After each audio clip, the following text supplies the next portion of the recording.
ಇನ್ನು ಗ್ಯಾಸ್ ಅಭಾವದ ನಡುವೆ ಅಕ್ರಮ ರೀಫಿಲ್ಲಿಂಗ್ ದಂಧೆ ಕೂಡ ಅದೇ ಮಟ್ಟಿಗೆ ನಡೀತಾ ಇದೆ. ಗೋಡೌನ್ನಲ್ಲಿ ಪತ್ತೆಯಾದವು ನೂರಾರು ಸಿಲಿಂಡರ್ಗಳು. ಹಣದಾಸೆಗೆ ಬೆಂಗಳೂರು ಸುತ್ತಮುತ್ತ ರೀಫಿಲ್ಲಿಂಗ್ ದಂಧೆನೇ ನಡೀತಾ ಇದೆ. ಕಾಳಸಂತೆಯಲ್ಲಿ ಗ್ಯಾಸ್ ಮಾರಾಟದ ಜಾಲ ಬಯಲಾಗ್ತಾ ಇದೆ. ಗ್ಯಾಸ್ ಅಭಾವ ಇದೆ, ಅದರ ನಡುವೆ ಅಕ್ರಮ ರೀಫಿಲ್ಲಿಂಗ್ ದಂಧೆ ಕೂಡ ನಡೀತಾ ಇದೆ. ಗೋಡೌನ್ನಲ್ಲಿ ಪತ್ತೆಯಾಗಿದೆ ನೂರಾರು ಸಿಲಿಂಡರ್ಗಳು.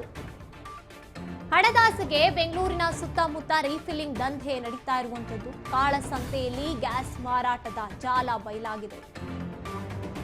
ಇನ್ನು ಹೆಚ್ಚಿನ ಬೆಲೆಗೆ ಮಾರೋದಕ್ಕೆ ಸಂಚನ ಆರೋಪಿಗಳು ಹೂಡಿರ್ತಾರೆ. ಮನೆಗೆ ಬರಬೇಕಾಗಿದ್ದಂತ ಗ್ಯಾಸ್ ವಾಣಿಜ್ಯ ಉದ್ದೇಶಕ್ಕೆ ಕಳ್ಳದಾರಿಯನ್ನ ಹಿಡಿದುಕೊಂಡು ಹೋಗಿದೆ. ದೇವನಹಳ್ಳಿಯ ಅಕ್ರಮ ಗ್ಯಾಸ್ ದಂಧೆ ಆಟೋಟಾಪವನ್ನ ನಾವು ನೋಡ್ತಾ ಇದ್ದೀವಿ. ರಾತ್ರೋರಾತ್ರಿ ಸಿಲಿಂಡರ್ ಖದೀಮರಿಗೆ ಪೊಲೀಸರು ಕೆಡ್ಡ ಹೂಡಿದ್ದಾರೆ. ಇದೆಲ್ಲ ಒಂದು ರೂಲ್ಸ್ ಅಂಡ್ ರೆಗ್ಯುಲೇಷನ್ಸ್ ಇರ್ತದೆ. ಗ್ಯಾಸ್ ಫಿಲ್ ಮಾಡಕ್ಕೆ ಅವ್ರದೇ ಆದ ಭಾರತ್ ಗ್ಯಾಸ್ ಆಗಿರ್ಬೋದು, ಯಾವ್ದು ಗ್ಯಾಸ್ ಆಗಿರ್ಬೋದು. ನೋಡಿ ಇದೆಲ್ಲ ಇದ್ರ ಮೇಲೆ ಇರ್ತಕ್ಕಂಥ ಎಲ್ಲ ಕೆರೆದಾಕ್ಬಿಟ್ಟಿದ್ದಾರೆ. ಯಾವ್ದು ಗ್ಯಾಸ್ಗಳನ್ನೇ ಗೊತ್ತಾಗ್ತಾ ಇಲ್ಲ. ಇದೆಲ್ಲ ಹಳೆ ಗ್ಯಾಸ್ಗಳು. ಇದಕ್ಕೆಲ್ಲ ಸ್ಥಳೀಯ ಪೊಲೀಸ್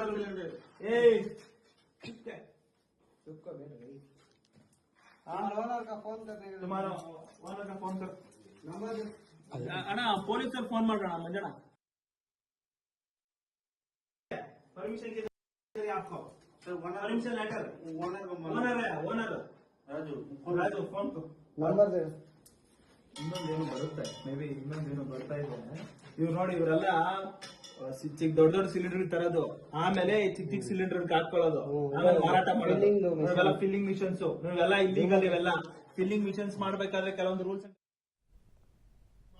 ನಾವು ನೋಡ್ತಾ ಇದೀವಿ, ಕಾಳಸಂತೆಯಲ್ಲಿ ಈಗಾಗಲೇ ಎಷ್ಟೋ ಜನ ಕೊಂಡ್ಕೊಳ್ಳೋಕ್ಕೂ ಕೂಡ ಶುರು ಮಾಡಿದ್ರ ವಿಧಿ ಇಲ್ಲದೆ. ಆದ್ರೆ ಇದೆಲ್ಲದಕ್ಕೂ ಕೂಡ ಪ್ರೋತ್ಸಾಹ ಎಲ್ಲಿಂದ ಬರ್ತಾ ಇದೆ? ಯಾಕೆ ಸರ್ಕಾರ ಆಗ್ಲಿ ಈ ರೀತಿಯಾಗಿ ಬ್ಲ್ಯಾಕ್ ಮಾರ್ಕೆಟ್ ನಲ್ಲಿ ಮಾರಾಟ ಮಾಡುವವರನ್ನ ಹಿಡಿದು ಹಾಕಿ ಅದರಿಂದನಾದ್ರೂ ಉಪಯುಕ್ತ ಆಗುವಂತವರಿಗೆ ತಲುಪಿಸುವಂತ ಕೆಲಸ ನಡೀತಾ ಇಲ್ಲ? ಇದೇ ರೀತಿಯಾಗಿ ಎಲ್ಲ ಒಂದೆರಡು ಕಣ್ಣಿಗೆ ಕಾಣಿಸುವಂತ ಈ ರೀತಿಯಾದಂತಹ ದಂಧೆ ಬರ್ತಿದೆ. ಆದ್ರೆ ಇದೇ ರೀತಿ ಎಷ್ಟು ಜನ ದಂಧೆಗೆ ಒಳಗಾಗಿರ್ಬೋದು?